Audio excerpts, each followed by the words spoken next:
में आपका स्वागत है। तो हम लोग 4 नवंबर की सारी न्यूज़ को कवर करेंगे और कोशिश करेंगे कि 15 मिनट से अंदर अंदर कवर हो जाए। तो पहला आर्टिकल हम जो आज डिस्कस करने वाले हैं वो इंडियन एक्सप्रेस का है और साइंस एंड टेक्नोलॉजी टॉपिक का है। टॉपिक का नाम है innovation ecosystem in India, challenges and solution. तो इंडिया का प्रोग्रेस अगर हमें देखने को मिला ही है ग्लोबल इनोवेशन इंडेक्स में, और कहा गया है कि पब्लिक और प्राइवेट कमिटमेंट में काफ़ी इंपॉर्टेंट रोल प्ले किया है। तो एंटरप्रेन्योरशिप का जो स्पिरिट आता है दैट्स देयर, या फिर हम बात करें ATL that is Atal tinkering labs का, तो ये सब इनोवेशन इकोसिस्टम को प्रमोट करता है। तो क्रिएटिविटी, क्यूरियोसिटी, ये सब हमको देखने को मिला है। और अगर हम बात करें इंडिया का जो स्टेटस है ऑन रिसर्च एंड इनोवेशन, तो इंडिया का 40th पोजीशन रहा है out of 132 countries in global innovation index in 2022। तो यहाँ पे अगर बात करें तो इंडिया का काफ़ी मतलब कि पोजीशन अगर इंडेक्स में देखा जाए तो अच्छा में आ रहा है, पर इम्प्रूवमेंट की बहुत ज़्यादा ज़रूरत है। क्योंकि अभी भी अगर हम एक्सपेंडिचर देखा जाए तो GDP के रेशियो में सिर्फ 0.7% ही खर्च करते हैं, जबकि वर्ल्ड का एवरेज 1.8% है, यानी करीबन 2% के करीब है, और हम लोग 0.7% ही R&D में इन्वेस्ट कर रहे हैं। तो ये चैलेंजेस हमको यहाँ पे देखने को मिलते हैं एक तरह से। तो चैलेंजेस में आ जाता है एजुकेशन और स्किल्ड वर्कफोर्स हमारे पास उतना नहीं है। लीकी पाइप सिंड्रोम है, इसका क्या मतलब है? तो ये एक फिनोमिना होता है जहाँ पर research and academic career pipeline there is a disproportionate loss of talent, particularly women का या फिर अंडर रिप्रेजेंटेड ग्रुप्स का। तो विमेन का इतना नहीं हो पाता है, again the patriarchal structure and all दोस्त। तो लीकी पाइप सिंड्रोम हमको देखने को मिलता है। इसके अलावा अगर देखा जाए तो पेटेंट का सिस्टम, इकोनॉमिक सर्वे 2021 और 2022 ने भी बात किया था कि काफ़ी पेटेंट का सिस्टम की वजह से हम लोगों को काफ़ी प्रॉब्लम होती है। लैक ऑफ मेंटरशिप हो गया, जेंडर गैप हमको देखने को मिलता है, तो स्टेम फील्ड्स में हमको देखने को मिलता है। तो इसीलिए ये चीज़ें इंपॉर्टेंट है। How important is community involvement in meeting और इन ओवरकमिंग दीज चैलेंजेस। तो यहाँ पर हम एक केस स्टडी ले सकते हैं, वो है अमूल का। तो अमूल एक कम्युनिटी बेस्ड कोऑपरेटिव है और जो कि हाईलाइट करता है कि किस तरह से एक इनोवेशन सिस्टम हम लोग लेके आ सकते हैं। तो यहाँ पे अगर देखा जाए तो the establishment of Atal tinkering labs in school, तो यहाँ पे ये हो गया। इनिशिएटिव्स ATL सारथी, इस तरह के भी हमको देखने को मिले हैं। तो इसीलिए इनोवेशन को हमें बताना है। तो अगेन स्टेम फील्ड्स को एनहेंस करना होगा, जेंडर गैप को करना होगा, डाइवर्सिटी को हमें वो करना होगा, इंक्लूड करना होगा, एंड ATL इकोसिस्टम बनाना होगा, बैलेंस लाना होगा अर्बन रूरल सपोर्ट सिस्टम में, कि दोनों में मतलब बराबरी रहे। तो दैट्स देयर। और इसी को मद्देनजर रखते हुए recently national research foundation bill भी लॉन्च हुआ है इसी स्टेप के टूवर्ड्स। इस पर भी हमारा एक अलग सा सेपरेट डेडिकेटेड वीडियो है। तो दैट्स देयर। सेकेंड अगर हम यूज़ करें तो बायोस्फीयर रिजर्व्स की हम बात करेंगे, जिनको कहा गया है पॉकेट्स ऑफ होप। तो ये द हिंदू का आर्टिकल है। अगर बात करें तो नवंबर 3 जो है वो वर्ल्ड बायोस्फीयर रिजर्व डे है। और बायोस्फीयर रिजर्व होते हैं क्या? तो यूनेस्को इसको डिफाइन करता है, जो कि conservation of biodiversity, sustainable development, scientific research के लिए बहुत इंपॉर्टेंट है। इसके अंदर 3 पार्ट्स होते हैं, जैसे एक होता है कोर जोन, जहाँ पे स्ट्रिक्ट प्रोटेक्शन हमें इकोसिस्टम को देखने को मिलता है। फिर होता है बफर जोन। बफर जोन में होता है जहाँ पे लोग भी रहते हैं, हार्मोनी में रहते हैं विद नेचर। और एक होता है transition zone for sustainable activities. तो सबसे कोर में आता है एकदम मेन पॉइंट, मतलब जहाँ पे रहता है बफर सिस्टम का, वो है कोर। उसके बाहर बफर और उसके बाहर ट्रांजिशन। ट्रांजिशन मतलब again towards the main course, main stream, मतलब ट्रांजिशन हो रहा है। तो यहाँ पे बैलेंस एक तरह से मेंटेन करने को बात करा जाता है, और काफ़ी सारे हैं। अगर हम देखा जाए तो नीलगिरी हमारा फर्स्ट बायोस्फीयर रिजर्व है, जो कि रिकॉग्नाइज हुआ है। इंडिया में 18 इंटरनेशनली रिकॉग्नाइज बायोस्फीयर रिजर्व्स हैं, और लेटेस्ट एडिशन है पन्ना, मध्य प्रदेश का। तो 12 इनमें से, मतलब इन 18 बायोस्फीयर रिजर्व्स में से 12 जो है, अगर वो देखा जाए, reserves are part of world network of biosphere reserve based on the UNESCO man and the biosphere programme map. तो यहाँ पे क्या जाता है? तो again important biosphere reserves in India.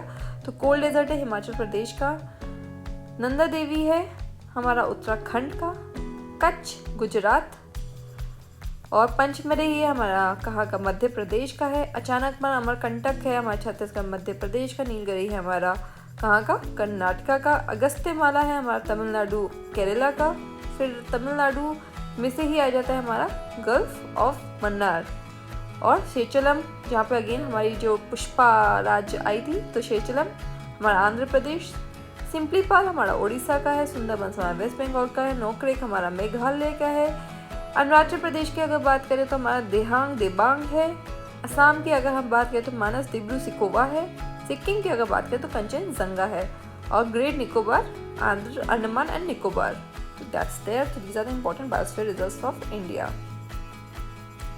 Difference क्या है बायोस्फीयर रिजर्व्स, नेशनल पार्क और वाइल्ड लाइफ सेंचुरीज में?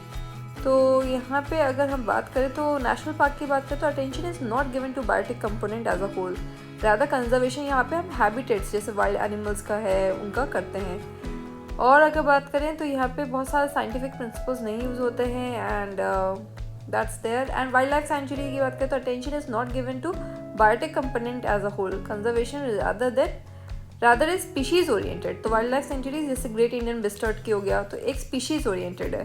बायोस्फीयर रिजर्व में अगर देखा जाए तो biotic community as a whole ये बड़ा कंसेप्ट है, ब्रॉडर कंसेप्ट है, तो वो हमको ध्यान में रखना होगा। So that's there. And threats बहुत सारे हैं, इनिशिएटिव्स भी काफ़ी लॉन्च किए गए हैं एंड दैट्स देयर। तो UNESCO man and the biosphere programme हमारे पास है। यूनेस्को का मैप अगर देखा जाए तो 1971 में आया था। Relationship between people and their environments and innovative approaches यहाँ पे हम इंक्लूड कर रहे हैं। It grants protection not only to flora and fauna but also the human communities and their waste within the biosphere reserve. तो ये भी आपको एलिमेंट याद रखना होगा। तो मैन एंड बायोस्फीयर,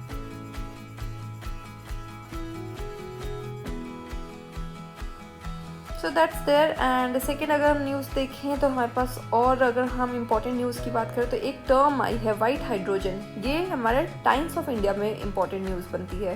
तो ये है क्या, तो यहाँ पे डिस्कवर किया गया है substantial deposit of white hydrogen. What is this? तो व्हाट इज़ वाइट हाइड्रोजन? तो वाइट हाइड्रोजन एक क्लीन मतलब साफ सुथरा बर्निंग एनर्जी सोर्स है जो कि अर्थ की क्रस्ट में नेचुरली फाउंड होता है। तो ये क्लीन बर्निंग सोर्स है, नेचुरली अकर होता है and it's a molecular hydrogen on और ऑन अर्थ। तो दैट्स देयर। अब ये नेम क्या है वाइट नाइट्रोजन, जो कि इसको डिफरेंट करता है फ्रॉम ग्रीन हाइड्रोजन, जो कि प्रोड्यूस होती है from renewable sources of energy from the electrolysis of water. और वहीं पे अगर हम बात करें तो ग्रे ब्लैक ब्राउन हाइड्रोजन भी हमारे पास एग्जिस्ट करते हैं which is obtained from fossil fuels. तो अगेन आप कलर पे देखो तो वाइट भी अपने आप में क्लीन नेचुरली अकरिंग है। ठीक है, सिग्निफिकेंस देखा जाए तो ये अनटैप्ड सोर्स है। तो दैट्स देयर। एंड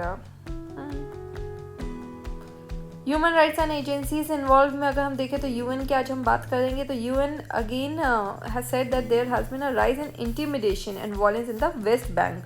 तो आपको पता ही है पैलेस्टीन का इशू चल रहा है। So that's there. And the West Bank में पर्टिकुलरली नेबुलस एरिया में हमको देखने को मिल रहा है वायलेंस। तो यहाँ पर काफ़ी ह्यूमन एजेंसीज है जो कि इम्पोर्टेंट हो जाती हैं एंड दैट्स देयर। तो यूएन एज अ एंटिटी बहुत ज़्यादा एक्टिव रहता है, प्रोएक्टिव रहता है किसमें, ह्यूमन राइट्स में। तो दैट्स देयर। यूएन का जैसे ह्यूमन राइट्स काउंसिल है हमारे पास, तो वो भी अगेन प्रमोट करता है राइट्स को। तो ये सब हमको पता ही है। इसके अलावा अगर बात करें तो हंगर हॉटस्पॉट्स, तो हंगर हॉटस्पॉट्स की अगर बात करें तो ये भी हमको देखने को मिल रहा है कुछ कंट्रीज़ में, जैसे अफगानिस्तान, नाइजीरिया, यहाँ पे इन सब कंट्रीज़ में हमको देखने को मिल रहा है। तो ये टर्म आप जरा नोट कर लीजिए, आप अपने मीन्स वगैरह में यूज़ कर सकते हैं। पीआईबी की अगर बात करें तो पीआईबी का एक न्यूज़ है तो NECP and EEP launched by EESL। तो इतना आपको घबराने की ज़रूरत नहीं है, मैं फुल फॉर्म बोलती हूँ। National efficient cooking programme and energy efficient fans programme launch किया है किसने, तो एनर्जी एफिशिएंसी सर्विसेज लिमिटेड ने। ये बहुत इंपॉर्टेंट एजेंसी है और इसके बारे में हमको पता होना चाहिए। तो दैट्स देयर। एंड अगर हम बात करें तो एनर्जी एफिशिएंसी की बहुत ज़्यादा ज़रूरत है कि किस तरह से हम उसको मेंटेन करें, क्योंकि क्लाइमेट के गोल्स को मेंटेन करना और मीट करना बहुत ज़्यादा इंपॉर्टेंट है। 2023 की अडेप्टेशन गैप रिपोर्ट भी आ गई है। ये एक डाउन टू अर्थ का आर्टिकल है। तो यूनाइटेड नेशंस एनवायरनमेंट प्रोग्राम ने ये रिपोर्ट लॉन्च किया। ये इंपॉर्टेंट है, ये रिपोर्ट का नाम याद होना चाहिए, कौन लॉन्च कर रहा है, ये इंपॉर्टेंट है।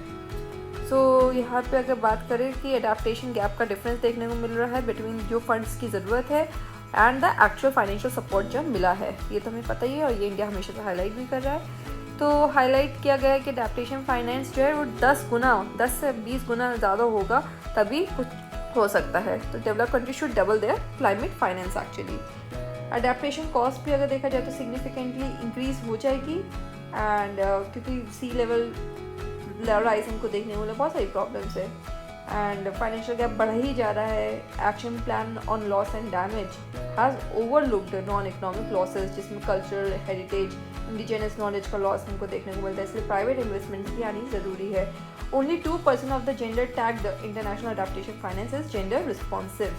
तो जितना भी जेंडर के नाम पे फाइनेंसेस आते हैं उसमें सिर्फ 2% है जो इफेक्टिव है, यानी कि नीड बहुत ज़्यादा है। So that's there and yes that's there and तो इसमें हम लोगों ने 15 मिनट से कम में ही कवर कर लिया सारा short news. So please like share and subscribe Sankar motive for general awareness for such news discussion. Thank you.